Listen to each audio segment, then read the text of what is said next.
ঠাকুরগো, তুমি আমার কথা শুনেছো? মেজবউকে বাঁচিয়ে দিয়েছো, এই আমার কাছে অনেক। ইস, বাবা তো আমার মাথায় ব্যথা পেয়েছে, বাবার তো খুব কষ্ট হয়েছে। কি হলো ঝিলমিল, বলো, তুমি এখানে আটকা পড়লে কি করে? বাবাকে শুধু আবার আগের মতো ভালো করে দাও, তাহলে আমার আর কোনো কষ্ট থাকবে না। আমি বাবার নামে মেজবউকে কিচ্ছু বলবো না, তাহলে তো মেজবউ আর বাবাকে বকবে না।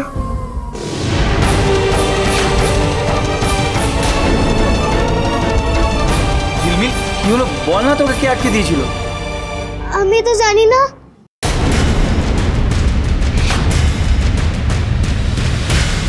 সে কি জানি না মানে? আমি না, আমার ওই কবিতার বইটা খুঁজতে এসেছিলাম, যেটা তুমি আমাকে বলেছিলে না মুখস্থ করতে। তারপর হঠাৎ দেখি দরজাটা বন্ধ। পিকু কি আশ্চর্য ঠাকুরপো, তুমি পিকুকে এরকম ভাবলে? সবসময় সবাই শুধু আমার ছেলেটারই দোষ দেখে। পিকুর কি খেতে কোনো কাজ নেই যে পিকু ওকে ঠাকুর ঘরে আটকে দেবে?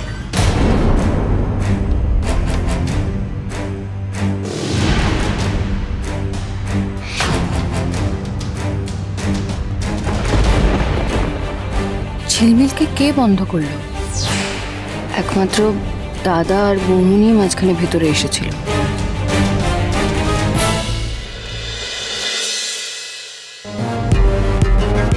আমাদের কাছে ইনফরমেশন রয়েছে ওইশান,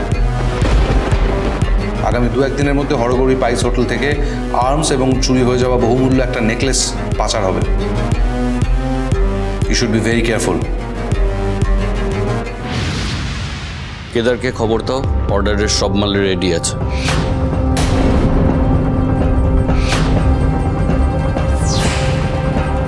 কি মাথায় ঢুকলো কথাটা? হ্যাঁ দাদা।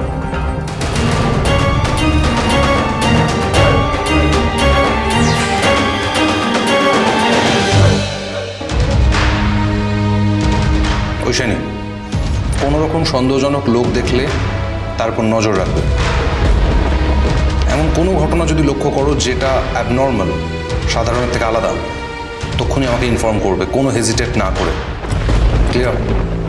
লাহিড়ী বাবুর কাছে একটা এক্স লেখা ফাইল আছে, সেই ফাইলটা যদি তুমি স্টাডি করো তাহলে তুমি স্যারের অ্যাকচুয়ালি তোমার বাবার সম্পর্কে অনেকগুলো তথ্য জানতে পারবে। ফাইলটা স্টাডি করো। Over and out. ওভার।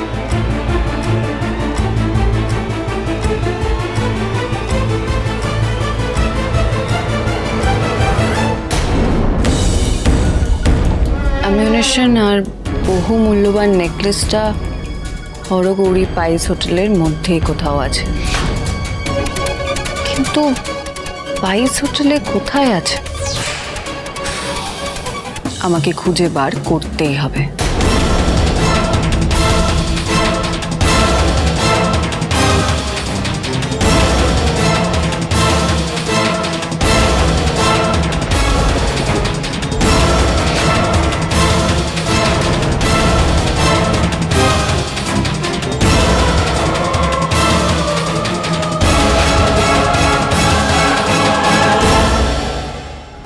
চলো।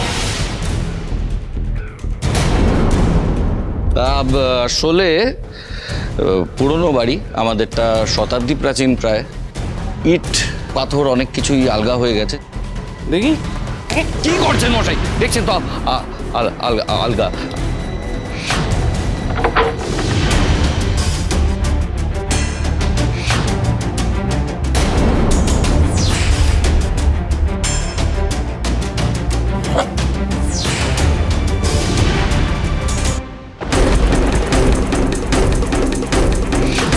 চিলেকোঠার ঘরে আলো জ্বলছে, আবার মেজবউ ওই চিলেকোঠার ঘরে গেছে। পড়াশোনা তো করছে না, ওটা মিথ্যে কথা। পড়াশোনার ছুতোয় মেজবউকে আমার উপরে নজর রাখছে। মেজবউকে আমার গোপন ব্যবসার কোনো আঁচ পেয়েছে। মেজবউয়ের চিলেকোঠায় ঢোকাটা সবার আগে বন্ধ করতে হবে। দাদা কি আমাকে ফলো করছে?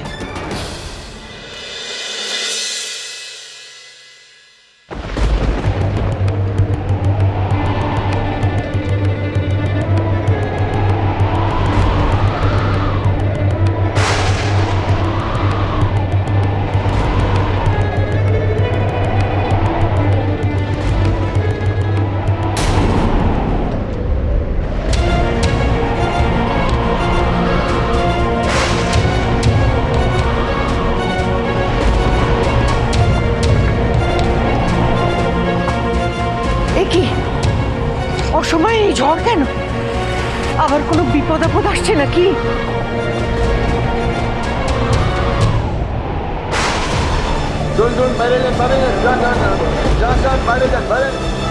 আরে দাদা, আমরা বাড়িতে হোমস্টে খুলেছি, কোনো হাসপাতাল খুলিনি যে বাইরের থেকে অসুস্থ রোগী ঢুকে দিলেই হয়ে গেল। বাইরে এই গন্ডগোলটা কিসের? হ্যাঁ তাই তো, চলো চলো গিয়ে দেখি।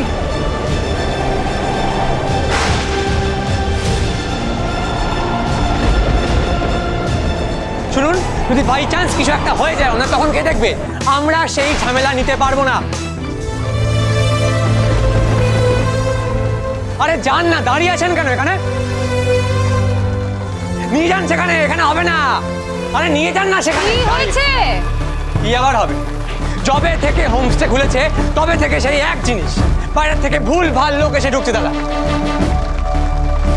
প্রথমে প্রথমে কিছু চোর ছাচর সে ঢুকেছিল, তারপর এলো ওই মাথা খারাপ করা সায়েন্টিস্ট,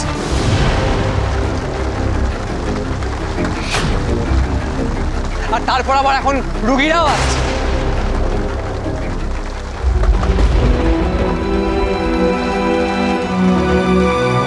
শোনো, ততক্ষণ না পর্যন্ত আমি এই বাড়িতে আছি ততক্ষণ পর্যন্ত এই বাড়িতে ওনারা ঢুকবে না।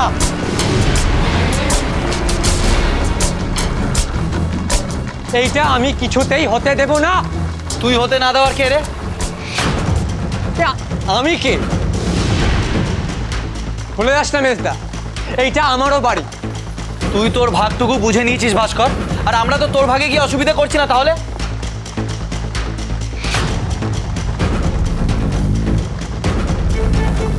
কি হয়েছে আমাকে একটু বলবেন প্লিজ? আমার স্ত্রী খুব অসুস্থ, ওর হার্টের সমস্যা আছে। ওর অপারেশনের জন্যই কলকাতায় নিয়ে এসেছি। এই হঠাৎ এত জোর ঝড় বৃষ্টি আরম্ভ হলো যে একদম আটকা পড়ে গেলাম। কি করব কিছু বুঝে উঠতে পারছি না।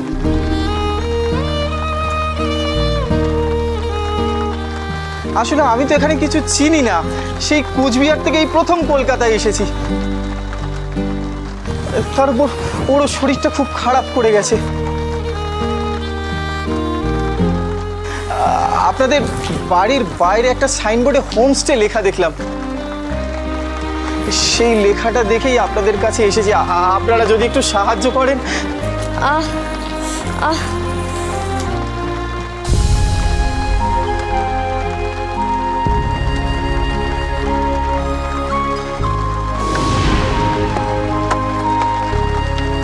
আহা, আগে ওকে একটু ভেতরে নিয়ে গিয়ে জল টল খাইয়ে সুস্থ করতে হবে তো। কিচ্ছু করার দরকার নেই। আমরা কি ডাক্তার না নার্স যে সেবা করব? শোনো, যাতে এই বাড়িতে এনারা না ঢুকে বলে রাখলাম কিন্তু আমি। হ্যাঁ,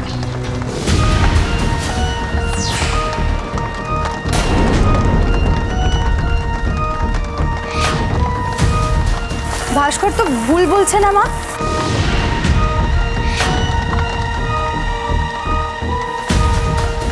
দেখছেন তো কেমন ধরফর করছে। শেষে যদি বাড়িতে এসে মরে টরে যায় তখন তো আবার থানা পুলিশ হবে। তখন সেই ঝামেলাটা কে সামলাবে শুনি? ঝামেলা হলে তুমি কি সামলাও বৌমনি? সামলাও না তো, আমরাই তো সামলাই, আমরাই সামলাবো। ওনারা আগে আমাদের হোমস্টেতে উঠবেন, তারপর সেখান থেকে হাসপাতাল বা যেখানেই যাওয়ার সেখানে যাবেন। শোনো, যদি এদেরকে বাড়িতে ঢোকাও তাহলে কিন্তু খুব বড় ঝামেলা হয়ে যাবে। হ্যাঁ,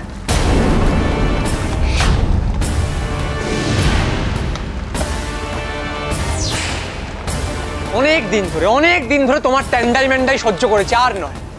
তুমি তো কারো কথাই শোনো না। তুমি তো বাড়ির কাউকেই পাত্তা দাও না, এমনকি বড়দাকেও পাত্তা দাও না। দাঁড়াও, তোমার এই এত বার বেড়ে যাওয়াটা এবার আমাদেরকে আটকাতে হবে। এই বাড়িতে ওরা যেন না ঢোকে, কিছুতেই না ঢোকে।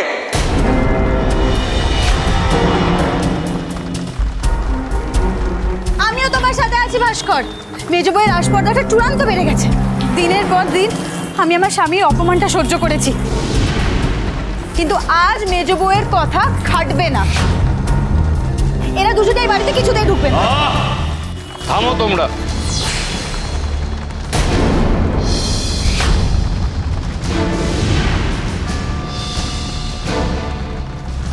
আমি অবাক হয়ে যাচ্ছি ভাস্কর, তোকে দেখে আর বড় বউয়ের কথা শুনে।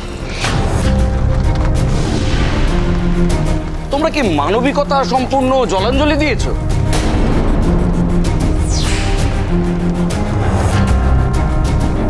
তোমরা দেখতে পাচ্ছ না উনি কতটা অসুস্থ? একজন রুগী বাড়ির দরজায় এসেছেন, তাকে শুশ্রূষা না করে আমরা এখন হাসপাতালে পাঠিয়ে দেব?